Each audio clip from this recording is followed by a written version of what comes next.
gave me that boost to become that guy and to do better within myself.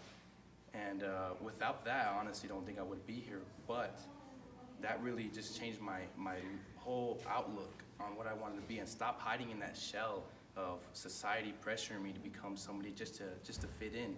You know, the term "you can't beat them, join them" really was taking an effect in my life, and it was almost like I was turning into every evil little aspect of me into my regular day-to-day person, and it was horrible. And that after the motivational speak, it really got me thinking. It really got me into Glenn's office and discuss about, you know, what I can do with my life and how I can get to these places that I was talking about. And so now I look back at that person, at who I was, and I really start to think on who would I really have become if I did stay on that track.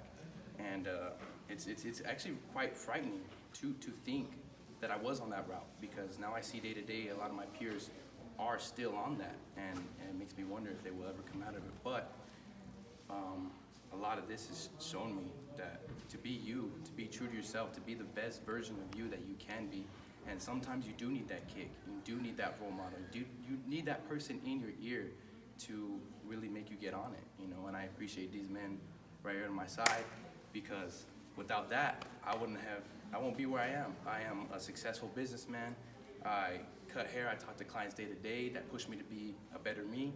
I own a house with my brother at the age of 19 that will get paid off in 8 to 10 years, you know what I mean? These are all visions that I would really think that were impossible at the time of sitting in that senior class, hungover with my head pounding, thinking about when the next party I'm gonna go to and who I'm gonna make laugh to impress.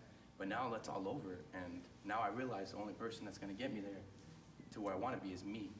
You know, the only person that's gonna hold me down is me. You know, and so I am very thankful to be here, and I'm so thankful to be, you know, living, breathing, and have my number one supporter, my family.